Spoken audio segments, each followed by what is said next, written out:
Hello, and welcome to Michigan and Other Mayhem, the show about Michigan, murder, mysteries, histories, and other mayhem from around the world. Your hosts are Allie. And Jen. Okay, Jen, let's do this thing. Okay, so Jen, I was gonna do mine on Michigan companies, right? And Art Van is a Michigan company. And I was like, oh, you know what, I'll just do it next time. Then you and I are looking at the news today, and the Art Van's liquidating a lot of their stock. And they just had built that huge ass flagship store in Canton right across from the IKEA.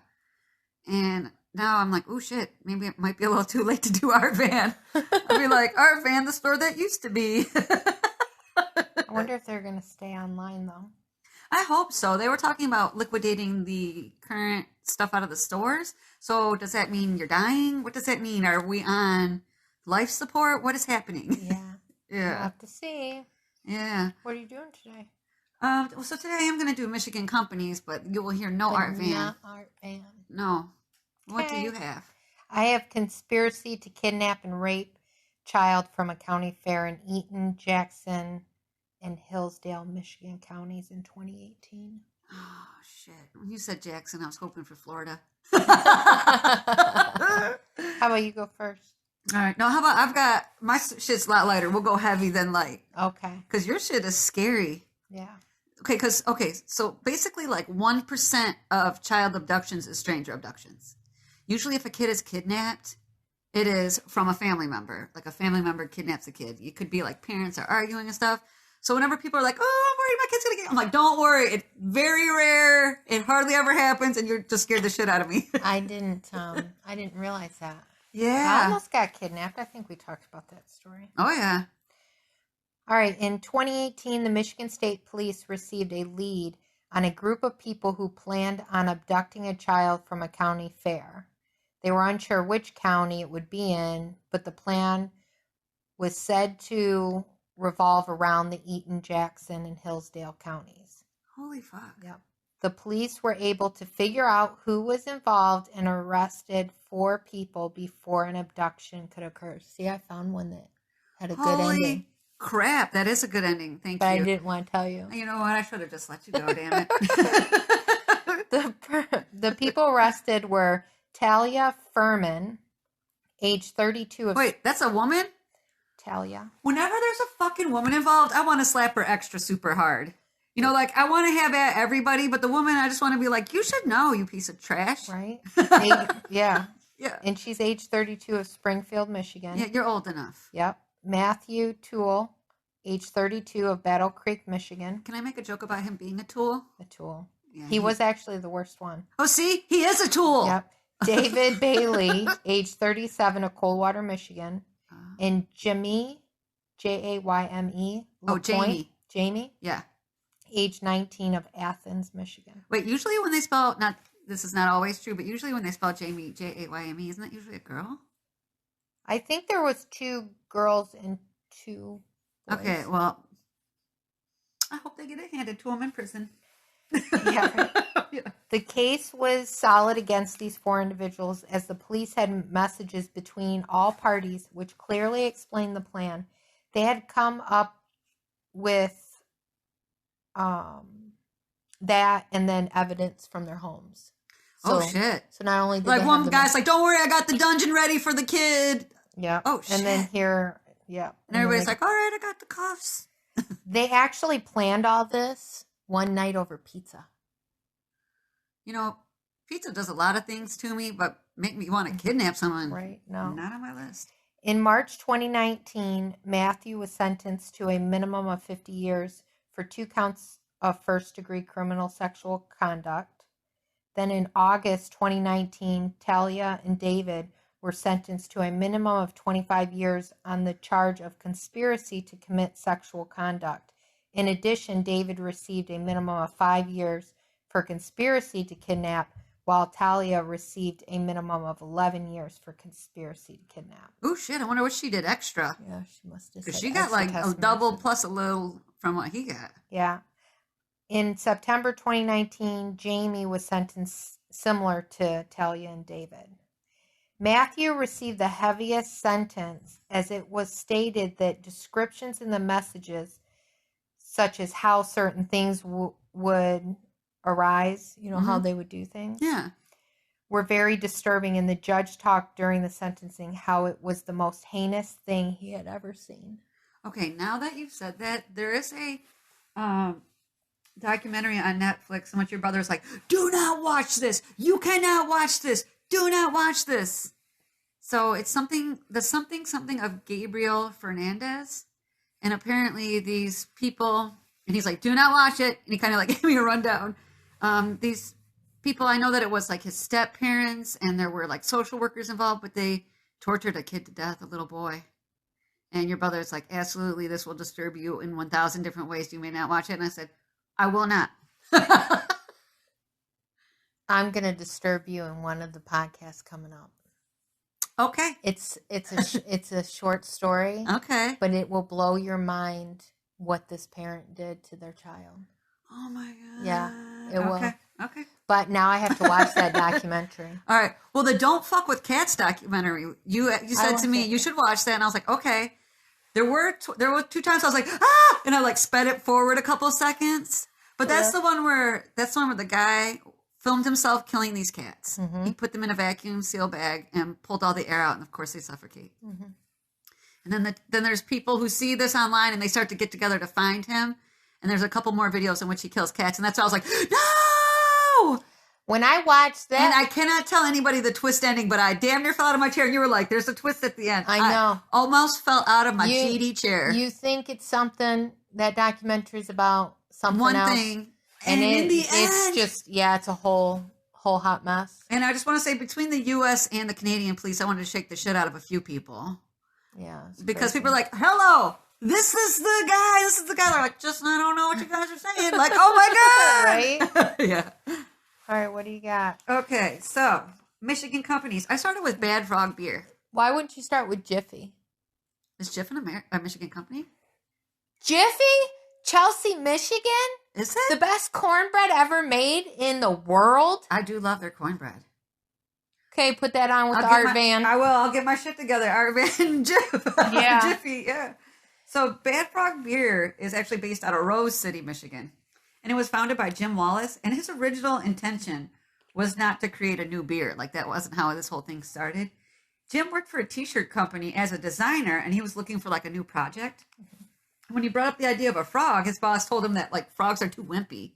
So Jim decided to call him Bad Frog, and he gave the frog a beer, so the frog's holding a beer, and he's holding his hand up like he's giving the finger. Now, frogs only have 4 fingers. But if a frog could give you the middle finger, this frog is. Like, it's like separated from the rest. So people really loved the shirt, and they kept asking for Bad Frog beer because they didn't realize, it's supposed to just be the frog, and he's showing his badassery by holding a beer. So Jim actually began looking into beer brewing, and by October of 1995, his company opened Bad Frog Beer. So it now has beer in over 12 states. And actually a few foreign countries. And it's been banned in 8 different states, though, because it has the label, and people find it offensive. They're like, it's giving you the finger, but he's not giving you the middle finger. He doesn't have a middle. He has 4 fingers. I'm defending the frog. You are. So it's considered to break the boundary of good taste. Okay. And Bad Frog, there was a Bad Frog brewery on Frog Island in Ypsilanti, but it closed. Oh, okay. Yeah, I thought that was cool. That's cool. So the other one I have, so I love Uncle John bathroom readers. I have maybe 15 of them. I've had since the 90s. I noticed that when I use your bathroom. I fucking loved Uncle John's bathroom reader. Well, I was reading an Uncle John bathroom reader, and they told the story of Bissell, carpet sweeper, and the story slightly different from Wikipedia's story, and I don't know who to trust, so I'm going to tell you both. So Melville Bissell was born in New York, grew up in Wisconsin, and was a young man by the time he moved to Kalamazoo, Michigan. In 1862, he was a young adult who opened a grocery store with his dad. And they sold the store, and they ended up opening up a glassware and crockery store in Grand Rapids, Michigan. In 1869 is when this happens. Okay. So unfortunately, he was okay. So this is the point they both agree on, and then after Uncle John's told me, this is what Uncle John told me, that he was allergic to the straw that the crockery came packed in. And it made him sneeze. So it bothered him so much, he worked on inventing a carpet sweeper so he didn't have to inhale the straw dust kicked up by the broom. Wikipedia said his wife didn't like the dust, so he invented the sweeper. I was like, this story is better. Right? Right? In 1976, he patented a sweeper with a central brush, rubber wheels, a container, to hold all the debris, and other precursors to the vacuum. So this is like, this had a baby and then it made a vacuum. So Melville Bissell died of pneumonia in Grand Rapids in 1889.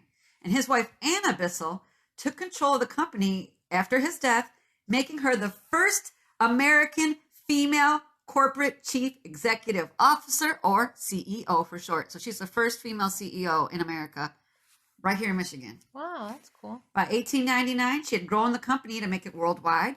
She began incorporating progressive ideas in her company, like providing workers' pensions and workmen's compensation before they became even common practices. She's like, you deserve workmen's compensation. You deserve, to retire one day, which is not happening anymore. So she was also a philanthropist, and she worked with youth and migrant women. And during this time, she also raised her own 5 kids. And Anna died in Grand Rapids in 1934, where she was buried. That's pretty cool. Yeah. Go women. Or Uncle John's. Oh, yeah, I got that from Wikipedia and Uncle John's bathroom reader. And I also got Bag Frog beer from Wikipedia. I'm like, I'm riding Wikipedia today. Right. So, the next one is Kellogg cereal.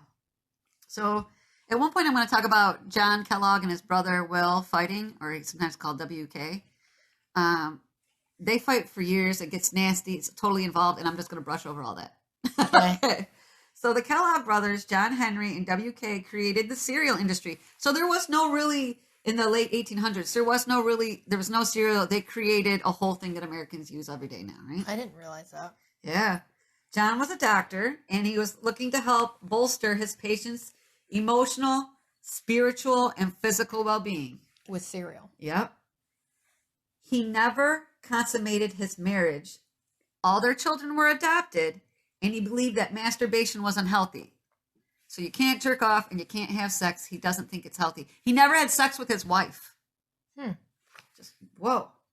Wow. So John believed that a bland diet could curb your sexual appetites. And he thought that these sexual appetites are damaging you, right? So he created a concoction. I'm like, it must have been bad as like a 15-year-old when that's when a lot of guys do everything but jerk their dick off. Like, poor him, he just must have been like so tense. He created a concoction that he referred to as granola. And then he had an accident in his kitchen because they left something on. They're like, oh shit. So they tried to run it through a second time and he made cornflakes. Wow. Yeah. So WK, also known as Will, handled the business end. That's his brother, John's brother. And when he suggested that John add a little sugar to the flakes recipe, John refused. He's like, no, this is health shit. Sugar's not healthy. And WK is like, dude, we'll sell so much more if we can make it a little tasty. You know what I mean? And he's like, no. So Will begins to sell the updated flakes through his own company. And a family feud is born. Oh, yeah. John was like, you took my shit. And they go back and forth, legal shit for years. And in the end of all those lawsuits, Will was awarded rights to the family name, Kellogg. Wow. Yeah. So despite and obviously kept the sugar in there. Yeah, that's it. Mm-hmm. I mean, look at Frosted Flakes. I love sugar. I love sweets. I love candy. And Frosted Flakes is too much for me. Really? Yeah. And one time I saw someone put sugar on their Frosted Flakes. I'm like, you got the diabetes. I had cereal like 2 years ago. Yeah. I used to love Trix. Oh, yeah. Well, you eat it now. It's too healthy now. I do eat it now. I eat disgusting. all cereals. It's disgusting this now. Cookie Crisp, okay? Where's all the sugar? Oh, maybe I just got so used to it. Maybe. I don't know. All right. So despite the feud, the business grows. It became breakfast in a box is what they called it. Something so easy to make that, quote, even dad can make breakfast now, end quote. Mm-hmm. I was like, men aren't retarded. They could always make breakfast. They just didn't. You know what I'm saying? Right? Will was a business genius, and he kept himself literally in every part of the company. And Will kept the accounts, and he was able to create new business models, and breakfast cereal became a staple in American homes. And the company still has their headquarters in Battle Creek, Michigan. They also have a European headquarters in Dublin, Ireland. And they're marketing their cereal in over 180 countries. Battle Creek is known as the cereal capital of the world. I got that from NPR and Mental Floss. What happened between the two of them? Will was awarded. He never talked to his brother again. No, that was it. They were done. John's like, fuck you, and I'm not jerking off. What did he do? Oh, they don't talk. They didn't talk. They're dead now, but that was it. But he didn't do a different company. No. He was all about the health and wellness, and Will was all about the business. And then when Will saw John had a great product, he's like, hey, we can make this better. And John's like, no, I'm trying to make people healthy. See me not having sex? So here's my last one. And this is my favorite thing. I never knew this, and it makes my heart 1,000 times happy.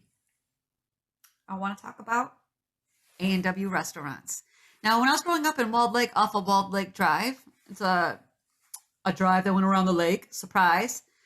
There was an A&W where you'd pull your car up and the car hops would come out. Yeah, they still have one in Dexter. Okay, that's not there anymore in Walled Lake, and it bummed the fuck out of me. But let me tell you about this. But I used to love there going as a kid. Like, in my house, we were only allowed to eat at the kitchen table. That's it. You only ate at the kitchen table, nowhere else. And I was like, we're eating in the car now? Amazing. So, the first A&W restaurant opened in Lodi, L-O-D-I. Yeah, Lodi, California in 1919. The A&W stand for the last initials of the owners, Roy Allen and Frank Wright. Right with the W, obviously. So the company expanded to franchises in the 1950s and 60s. So first they just had their own little restaurant, then they're like, franchises. Dale Mulder opened up an A&W in Lansing, Michigan in 1961. Dale had a customer who came in frequently and consistently asked for bacon to be added to his cheeseburger. In 1963, Dale added the bacon cheeseburger to his restaurant's menu. So due to this, A&W is credited with creating the bacon cheeseburger. Wow. Yeah, dude. And I was like, whatever, Dale, your company, buddy, knew what was up because I love bacon cheeseburgers. Right? I love me some bacon. That was good. All right. See ya. Contact us at Anchor or Michigan and Other Mayhem at gmail.com or on Facebook to join the conversation, listen to the podcast, or correct us when necessary. Rate and subscribe to our podcast on your favorite podcast provider. Bye-bye now.